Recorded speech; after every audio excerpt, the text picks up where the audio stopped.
Vamos, vamos, vamos, que venimos. Nueva emisión de Ojo con los Medios aquí por el Avia y a la televisión. El gusto de saludarte. Mi nombre es Mariano Vázquez y arrancamos fuera de lo habitual, que viste que arrancamos siempre con un plano general. Hoy plano cortito porque tenemos una invitada muy especial. Yo estoy muy feliz de tenerla aquí en La Paz, en Bolivia.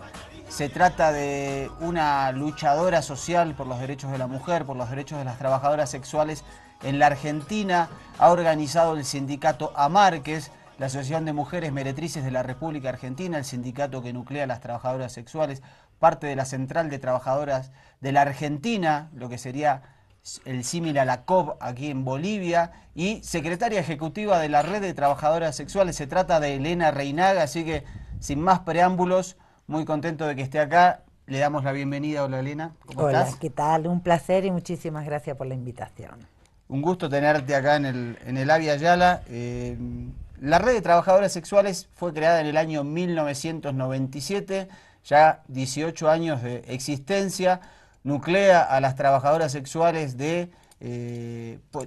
acá vos siempre me vas a escuchar diciendo trabajadoras sexuales. Yo no digo ni prostitutas ni putas porque... considero que la lucha que han hecho las trabajadoras sexuales en todo el mundo, porque se consideren sus derechos laborales, es como se las tiene que llamar, y me parece que en el lenguaje hacemos un cambio sustancial vinculado a uno de los flagelos que tiene este trabajo, que es el proxenetismo, la trata de personas, la violencia de género, la violencia policial, la violencia machista. Entonces, por eso hablamos de trabajadoras sexuales. Te decía que la red fue creada hace 18 años, funciona hoy en 15 de los 33 países. 17, perdón, me corrijo. En 17, corríjanos la página, Elena. Sí, lo tenemos que corregir. Actualicen, actualicen. En este mes prometo 17 que lo vamos a corregir. de los 33 países que conforman América Latina, es decir, países, hay muchos países que no son independientes, entonces no se cuentan, pero ya en más de la mitad de ellos, lo cual genera un orgullo. ¿Qué haces en Bolivia, Elena? ¿Cómo está el trabajo aquí? Bueno, nosotras tenemos, digamos, vinimos acá porque ayer fue el día 2 de junio, Día Internacional de las Trabajadoras Sexuales. Tenía que hacer una visita acá a La Paz a la organización ONAEN, que es organización que es afiliada a la Red Latinoamericana, y hacer una visita técnica, digamos, de evaluación de cómo vamos con las compañeras, y de paso aprovechar porque ellas habían pedido de que nosotras participáramos. Estamos acá con mi compañera Lucy Esquivel, que es parte de la junta directiva de la Retrasé y es de Paraguay, así que bueno, estamos haciendo eso. Ayer participamos en una conferencia de prensa después de una marcha que hicieron las compañeras. Ellas están en un taller de capacitación estos días, y entonces bueno, nosotras estamos trabajando con las dirigentes y con el equipo técnico. ¿Cómo es la situación organizativa de las trabajadoras sexuales aquí en Bolivia? ¿En qué sentido? ¿Cómo están nucleadas? Bueno, ¿qué relación tienen con el ONAEN, Estado? la ONAEN es una organización nacional con personería jurídica y está en los 9 departamentos del país. Relación con el Estado poca, ¿no es cierto? Están en ese trabajo, ¿no? Tiene, digamos, Estado, gobierno, autoridades, Ministerio de Trabajo, todavía no. Sí están trabajando muy articuladamente con la Defensoría del Pueblo, y ahora dentro de muy poco van a tener una mesa de incidencia política que están invitando diputados, senadores, ¿no es cierto? Porque las compañeras están haciendo un anteproyecto de ley para que se reconozca la actividad nuestra como un trabajo y por lo tanto tener los derechos que nos corresponden. ¿Cuán lejos o cerca se está en Bolivia de reconocer al trabajo sexual como tal? Yo creo que está muy cerca. Me parece que el código de trabajo que tiene Bolivia es un código bien garantista. Creo que todo depende de la voluntad política, ¿no es cierto?, que pueda tener. Yo creo que sí, que puede haber un avance en ese sentido, pero a veces lo que pasa que hay una sociedad todavía muy conservadora y muy hipócrita, y entonces necesitan debatir. Esta sociedad necesita debatir y empezar a conocer verdaderamente la realidad de las trabajadoras sexuales, porque por lo que ayer estábamos viendo nosotros y lo que venimos viendo en todos los países, la gente lo que conoce de nosotras es lo que la historia mostró de nosotras, el estereotipo de nosotras, aquella mujer parada en una esquina o en un burdel de minifalda o desnuda, masticando chicle y fumando, ¿no? Y sin cabeza, sin sentimiento, sin familia, sin historia. Entonces hoy, al nosotras visibilizarnos, hacer estas conferencias de prensa, ir a las universidades, dar las charlas que nosotras damos, humanizar un poco más el trabajo sexual y derribar los mitos que la gente tiene alrededor de la vida de nosotras y de nuestro trabajo, hace que hoy estemos en otras condiciones también, ¿no? Pero yo digo, por las preguntas que hacían ayer los periodistas, creo que hay mucho trabajo para hacer en ese sentido, ¿no? De que las compañeras puedan ir a la universidad, de hacer lo que ya otras organizaciones venimos haciendo para derribar estos mitos. No tenerle miedo a las preguntas, porque ayer, por ejemplo, había los periodistas, en todo el tiempo quieren preguntar por qué me inicié. ¿Por qué, o sea, por qué empezaste, por qué decidiste o por qué empezaste a ser trabajadora porque sexual? lo que esperan de nosotras es que nosotras nos victimicemos, ¿no? Y que justifiquemos por qué estamos en este trabajo, ¿no? Con esta cuestión de decir, ay, yo pobrecita, no tenía nada, estaba tirada en la calle y esto es lo último que me quedó. Y la verdad que nosotras, antes, hace 20 años atrás o hace 30 años atrás, cuando no estábamos organizadas, decíamos eso. Porque nosotros teníamos una carga muy grande, el estigma, la discriminación hace que vos te cargues de mucha, digamos, de mucha culpa. La mujer de por sí es culposa, entonces encima vos sos pobre y encima sos trabajadora sexual, así que mirá si la mochila estaba pesada. Entonces cuando nosotros nos empecemos a organizar y a reconocernos y a autodeterminarnos como trabajadoras sexuales, un día dijimos, las primeras que tenemos que dejar de ser hipócritas somos nosotras. Y nos tenemos que sincerar, porque la verdad, ¿me entendés? Que yo soy trabajadora sexual porque no quiero ir. No es que no trabajé, fui en la fábrica, fui cocinera, hice varios otros tipos oficios, de claro. varios oficios. Sin embargo, este era el que me daba una cantidad, primero autonomía económica.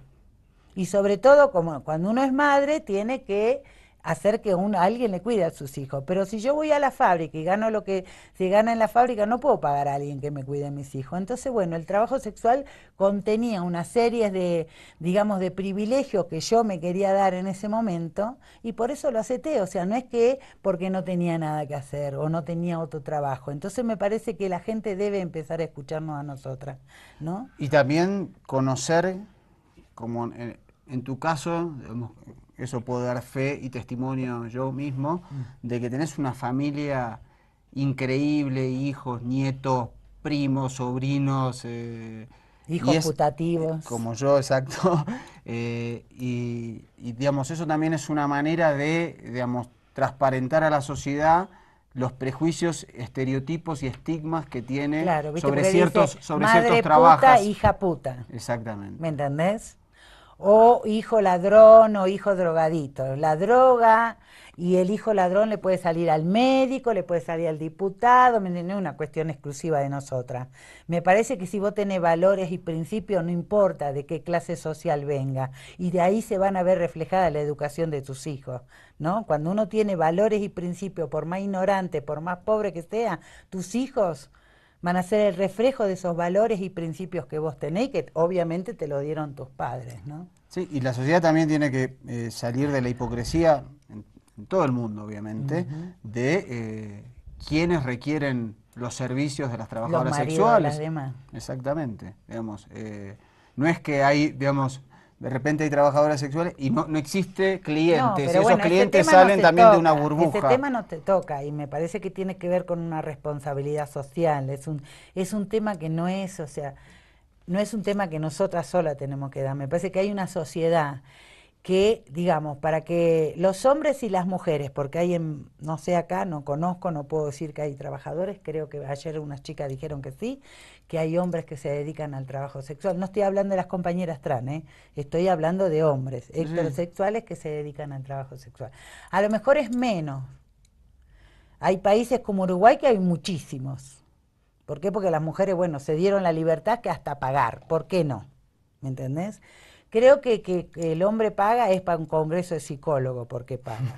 No es una cosa que yo voy a resolver, no tengo por qué, no es mi responsabilidad como dirigente ni como mujer, ¿me entiende? Pero sí creo que es una responsabilidad de la sociedad empezar a debatir sobre el tema. ¿Por qué? Porque vos fíjate que hay en algunas ciudades, digo, yo soy una mujer que ejercía el trabajo sexual durante 30 años, en momentos en que los padres llevaban a los hijos al famoso El debut el sexual. debut sexual, exactamente.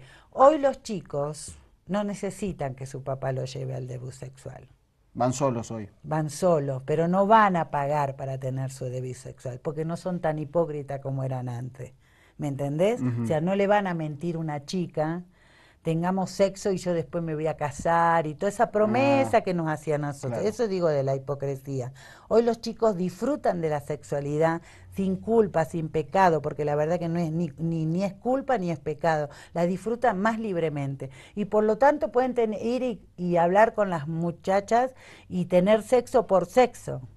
No necesita enamorarse, no necesita mentirse, todo eso que a nosotras nos hacían, que después nos bajábamos la bombacha, hacían lo que querían hacer, encima nos embarazaban y se iban. ¿No es cierto? Hoy la cosa, por eso, bueno, está muy bueno que eduquemos a nuestros hijos y a nuestras hijas para que sean felices y libres y no hipócritas como muchos de nosotros.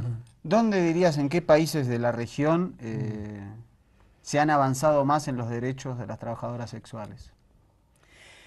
Mira, yo te digo que Es decir, reconocimiento estatal. No, reconocimiento estatal, el único país que tiene reconocimiento, digamos, estatal es Uruguay. Pero en realidad la ley ya tiene 20 años, no es una ley que favorezca, sí tiene dos cosas muy elementales y muy importantes que ya están ganadas, que tiene que ver con la jubilación y con lo del médico. La obra social. La obra social del médico. O sea, en Uruguay está reconocido, Está tienen aportes, jubilaciones y tienen acceso a obra social, ¿no? y además tienen... Pero es una ley que hay que revisar, porque si vos profundizás un poco la ley, tiene mucho más derecho el dueño del prostíbulo que las trabajadoras. Entonces estamos en eso, ¿no? En fortalecer mucho a las uruguayas para que empiecen a incidir para...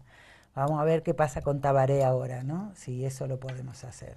Pero después, digamos, como decisión pero Nicaragua también, por ejemplo, es no es un reconocimiento legal, pero sí, a ver, ¿cómo te puedo decir? Pero hay un reconocimiento del Estado, como sujetas de derecho. Exactamente. Al haber capacitado 18 trabajadoras sexuales como facilitadora de la justicia, y eso lo hizo la Corte Suprema de Justicia, ¿me entendés? Eso es, el Estado le está reconociendo que eso es trabajo. O sea, yo creo que las compañeras son muy nuevas, organizadas, llevan solo 5 años, entonces a mí me parece que hoy las compañeras ya están, digamos, preparadas como para iniciar la lucha, ¿me entendés?, para el reconocimiento en la legislatura. Así que yo creo que Uruguay puede llegar a digamos, Nicaragua puede llegar a darnos una gran sorpresa a nosotros, porque el gobierno les está dando, Ortega le está dando todo el apoyo a las chicas. Además, el reconocimiento, la intervención del Estado, los derechos, también ayuda a uno de los peores flagelos, que es la trata de personas. Bueno, eso es lo maravilloso. O sea, que cuando Nicaragua empezó a elaborar la ley, Nicaragua ya tiene una ley sobre tráfico, trata de personas. Las compañeras fueron parte de la elaboración, cosa que en otro país no pasó. O sea, creo que acá también los técnicos... pasó. En otros países son los técnicos los que, digamos, claro, por ejemplo, los la de doctorcitos los que lo resuelven. La de Argentina, claro, no fue no consultado. Las protagonistas. Exactamente, ¿me entendés? ¿Por qué? Porque después se confunde y entonces se hace, acá está pasando, que se termina con la excusa de que van a hacer un allanamiento de trata de personas, terminan allanando lugares. No, el tema no es el allanamiento en sí, el tema es la violencia con que se hace el allanamiento. ¿Me entendés? Porque digo, está bien, a lo mejor tienen alguna información que nosotras no tenemos. A lo mejor sí hay trata de personas en ese lugar, pero no tenés por qué entrar, romper todo el lugar, pegarle a las compañeras y hacer todo el desastre que hacen. ¿Me entendés? Eso es lo que nosotros realmente nos molesta terriblemente y creo que es un error muy grande, ¿no? En las redes sociales en la Argentina... comenzó una campaña que se conoce con la etiqueta Ni Una Menos. Fue tan fuerte que hoy, en estos momentos, en la Argentina, en la Plaza de los Dos Congresos, frente al Parlamento argentino, al Congreso Nacional, y en 80 ciudades de ese país, también en Uruguay y también en Chile, se inició esta campaña, y las marchas son multitudinarias contra la violencia machista, la violencia de género, el feminicidio. Vamos a ver que está en vivo América Noticias, vamos a ver unos minutitos y después charlamos con Elena a ver que nos cuente ella como argentina, como una luchadora social por los derechos de la mujer, la opinión sobre esta marcha. En cualquier lugar donde se escondan, él las va a encontrar. Pero la verdad que lo mejor que hay para decirles a todas estas mujeres, a las mujeres que quizás no han venido a la plaza también por miedo o porque no han podido por alguna razón, es que comunicándose, buscando ayuda, es cuando esto se puede empezar a solucionar. Es como el principio de la solución. Guille, es impresionante la cantidad de gente que todavía está acá.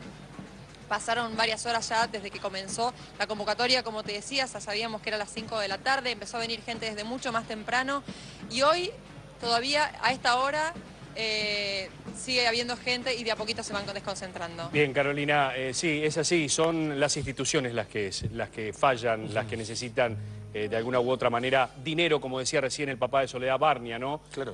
Caja. ¿No? Las leyes están, pero hay que aplicarlas, hay que contenerlas, ¿no? Hay una ley, a ver, el plan de asistencia y erradicación de la violencia contemplado en la ley 26485 está. Lo que hay que hacer es ponerlo en práctica. Bueno, ahí estaba las imágenes en vivo, veíamos a la movilera de América Noticias, el noticiero del canal América TV de la Argentina, bastante conmovida, se la notaba, se hablaba de 150.000 personas. No estuviste ahí, seguramente hubieses estado en la marcha. Segura. Se le decía a las compañeras que hoy recibía WhatsApp diciéndome, venís a la marcha, ¿dónde vas a estar? ¿Viste? Pero bueno, estoy acá, que también es muy importante. Mira, creo que es espectacular, me parece que es el mejor camino y que todos los países deberían copiar esto. Porque, como decía el periodista ahí, nosotras tenemos leyes, también las tiene Bolivia, también la tienen muchos países, la ley contra la violencia de las mujeres. El problema es que no tenemos presupuesto. Con una ley sola no le cambia la realidad a las mujeres, como decimos nosotras. Con la ley de trabajo sexual no vamos a cambiar la realidad de la noche a la mañana, porque la cuestión del machismo es cultural. ¿Me entendés? El tema de la violencia es cultural. Por lo tanto, vos tenés que hacer vos necesitás tener un presupuesto para hacer una serie de trabajos profundos, ¿me entiendes? Digo, tiene que ser, en la capital federal de Buenos Aires digamos, la capital más rica que puede haber en todo el país. Sin embargo, hay un solo centro para las mujeres. De atención. Donde las mujeres pueden ir con sus hijos y a quedarse. Uno solo, en una ciudad que hay más de 16 millones de personas por día, ¿no es cierto? Y rica, ¿me entiendes? Imagínate en el Chaco, no hay nada. Entonces, por eso es que se sale. Y después, ¿por qué? Porque hay que, digamos, ir desde lo chiquito a lo grande. ¿Viste? Por eso digo, hay que trabajar de diferente manera y para eso digo, hay que sensibilizar y concientizar a la policía de una vez por todas. No puede ser que vos llegues todavía hoy, en los tiempos de hoy, una mujer llega a denunciar toda destrozada y le sigan diciendo que por algo será, o algo habrá hecho, o capaz que no le... ¿Me entendés lo que te digo? Eso es brutal, estamos en el año 21 ya y no puede pasar eso. Y después este tema, la mujer se quiere ir, pero ¿dónde va a ir con 4 o 5 hijos? Entonces con un solo centro no es basta. Entonces se necesita mucho recurso, se necesita, digamos, tener un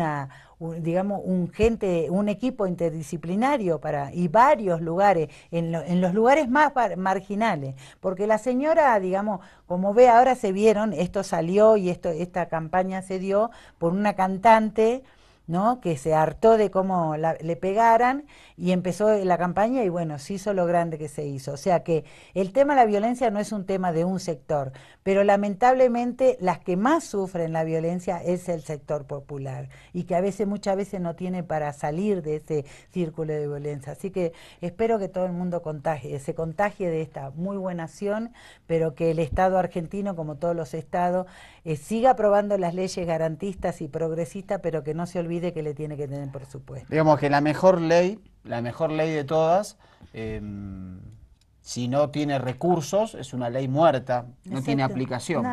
Nada. ¿Qué es lo que pasa?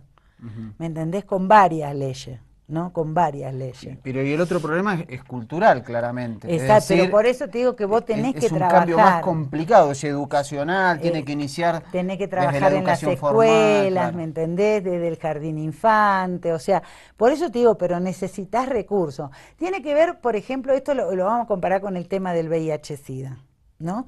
¿Por qué hoy los jóvenes y las jóvenes terminan siendo el sector más vulnerable también? ¿Me entendés? ¿Por qué?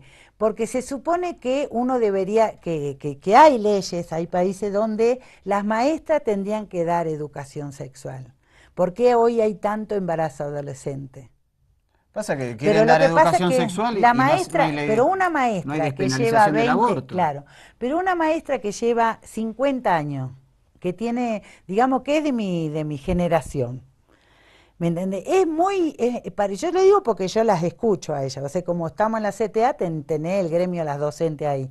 Y entonces a veces ellas no tienen resueltos sus problemas de sexualidad. Entonces, ¿cómo le van a hablar al chico? No se atreven. Entonces, por eso te digo, tenemos una hermosa ley de derechos sexuales y reproductivos, educación sexual, pero nosotros, los gobiernos y el ministerio deberían entender que la maestra no está preparada, que tiene que traer gente preparada de acuerdo más o menos a las edades, ¿no? Porque viste que... por eso te digo, hay unas... Y consultar un poco más a la gente, ¿viste? Al pueblo, ¿no? De cómo llevar algunas estrategias. Si no se quedan como... Viene el ministro, que a lo mejor tiene 60, 70 años, y quiere aplicar sus políticas, ¿me entendés?, de acuerdo a la cabeza y a la década, y me parece que las cosas avanzaron, ¿no? Y hay que... No, y los pibes vienen con aparte, otra cabeza, y los si adolescentes. no, agarran el celular, y agarran el Face, y agarran el Google, y se informan, y a lo mejor, qué bueno sería que la mamá y el papá pudiera informar a sus hijos, ¿no? Pero para eso la mamá y el papá debería saltar algunos, digamos, tabúes que todavía lo tienen atrapado. Se habla de que, digamos, un promedio estadístico, digamos, es difícil hacer una estadística regional, pero que cada 30, 31 horas, digamos, una mujer es asesinada, y en general, como sucede, digamos, en la mayoría de las muertes violentas, en general son conocidos, es decir, su marido, familia sí. o cercanos, Sí, digamos, el segundo sí. círculo, incluso amigos o vecinos. Sí, lo mismo que con el abuso. Exactamente. Exactamente. Es una estadística completamente alarmante, digamos, y es transversal a las sociedades, transversal a las clases sociales. Exactamente. ¿Qué siempre pasó? ¿Cómo se resuelve? La diferencia que hoy se sabe. Claro. Que hoy, por suerte, las mujeres empiezan... Es lo mismo que el tema del abuso sexual de niñas y niñas. No es una cosa de hoy, es una cosa histórica, ¿me entiendes? Lo que pasa que hoy se sabe, por suerte, hoy se denuncia, hoy hay algunas cuestiones para proteger a los niños y las niñas. Pero antes, viste, no les creía o la familia no lo decía. Es terrible, viste, pero es así. Pero ustedes piensen, vos pensás que esto pasa en el sur, que dentro de todos los países del sur vienen como avanzando, ¿me entendés? Tanto los movimientos de mujeres son fuertes, han tenido muchas luchas, hemos tenido y hemos ganado muchas luchas. Pero pensemos qué pasa en Honduras. Nosotras en Honduras, en el mes de diciembre, no del año pasado, sino del anteaño pasado, en términos de 15 días mataron 12 trabajadoras sexuales. ¿Quién? 12, las maras. Las pandillas. Son un fenómeno en Claro, Honduras, yo le voy a Guatemala, contar. de las... Anteriormente mataron, pero nosotras al estar organizadas, por eso es importante que nosotras estemos organizadas, porque anteriormente nadie denunciaba los asesinatos ni las violaciones de las compañeras. A partir de que las chicas están organizadas, se empezó a hacer las estadísticas, documentar, y se denunció esos 12 crímenes. Se hizo, por suerte también se plegó el comisionado de las Naciones Unidas, ONU-SIDA, mucha gente fue muy solidaria con las compañeras y apoyaron la denuncia que nosotras hicimos. Curiosamente, en enero del año siguiente, agarran a alguien, lo meten preso y le ponen los 12 crímenes. No fue ese señor, no fue ese tipo. Fue para encubrir. Fue para callarnos la boca, ¿me entiendes? Eso es lo que se para hace. Silenciar. Esa es la justicia que muchas veces se tiene, ¿no? Que se callan paró, ya hoy no pasa, pero Honduras, vos sabrás y todo el mundo sabe que es un... Bueno, ese es un problema también, Es un ¿no? país, la También una injusticia. justicia que en general tiene una mirada prejuiciosa prejuiciosa, no y solo moralista. sí, no solo Y en este tema, sino moralista, en muchos otros, ¿no? Es un problema en general y una Sí. necesidad, Por eso te la digo reforma de la el justicia. apoyo del gobierno en Nicaragua, porque hoy nosotras, por ejemplo, acá hicieron las compañeras la conferencia de prensa ahí, otras compañeras hicieron una obra de teatro en la calle. Las nicaragüenses hicieron un taller de capacitación para fiscales y jueces. Claro. Bueno, eso es Porque un avance lindo. No, y es lo que es el camino que nosotras todas estamos teniendo, ¿me entendés? Porque volvemos al tema de la ley. Nosotras podemos tener la mejor la ley, pero la cultura no se cambia de la noche a la mañana. Te digo que con esto de la violencia. Entonces nosotras hoy estamos, por eso ayer le dijimos a la defensora del pueblo, a la Junta, que la invitábamos a copiar alguna estrategia que nos estamos dando con la Defensoría del Pueblo de Panamá, de El Salvador y de Nicaragua, que vamos por todas, ¿no? Que juntamente con ahí se arma una mesa de trabajo mensual, donde viene el Ministerio de Trabajo, bueno, varias organismos, y la Policía Nacional. Entonces con ellos se acuerda hacer talleres. Ahora bien, anteriormente la policía hizo talleres con abogados expertos en derechos humanos. Entonces nosotras dijimos no. Más experta que nosotras de cómo queremos cambiarle la cabeza a la policía. Queremos una policía que no nos dé vergüenza. Queremos una policía que nos cuide como ciudadanas, porque para eso somos ciudadanos de sus países, de nuestros países, y no somos delincuentes. Las de El Salvador hicieron a 300. La de Nicaragua otro tanto, y ahora están haciendo las compañeras de Panamá. Ahí vos le cambiás la cultura, ahí es donde, no la cambiás de la noche a la mañana en un tallercito, pero empezás, ¿entendés? Empezás a hacer lo mismo que hemos hecho con los médicos, que esos talleres también lo hacemos con los médicos, hacemos hoy con la policía. Y también queremos hacer en los próximos años, que nosotras vamos a seguir trabajando en esta línea, a la justicia.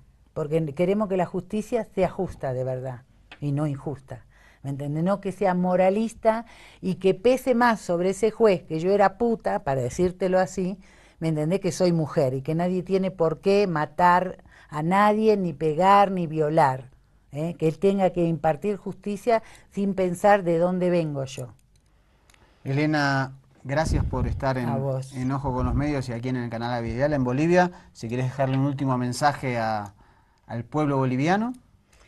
Que así como ustedes me ven a mí, como hablo, yo soy una jujeña que tiene más de algunos años militando, pero más de 30 y pico de años de trabajadora sexual. Como verá, soy una mujer que piensa, soy una mujer que sueña, soy una mamá, soy una tía, soy una abuela, no soy un monstruo. Así somos todas las trabajadoras sexuales.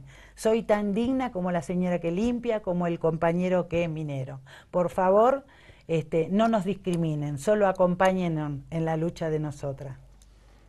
Bueno, Elena Reinaga, secretaria ejecutiva de la Red de Trabajadoras Sexuales de América Latina, para mí el día de hoy ha sido uno de los más felices desde que hago televisión acá en Bolivia, tener a una mujer que admiro, una mujer luchadora y que para mí es un ejemplo de vida y que me ha enseñado muchísimo en estos 20 años que la conozco, así que hacemos la primera pausa y volvemos en Ojo con los Medios, quédate, son 2 minutitos nada más.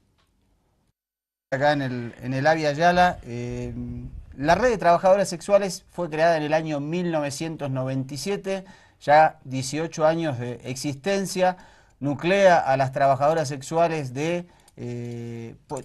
acá vos siempre me vas a escuchar diciendo trabajadoras sexuales, yo no digo ni prostitutas ni putas porque considero que la lucha que han hecho las trabajadoras sexuales en todo el mundo, porque se consideren sus derechos laborales, es como se las tiene que llamar y me parece que en el lenguaje hacemos un cambio sustancial vinculado a uno de los flagelos que tiene este trabajo, que es el proxenetismo, la trata de personas, la violencia de género, la violencia policial, la violencia machista. Entonces, por eso hablamos de trabajadoras sexuales. Te decía que la red...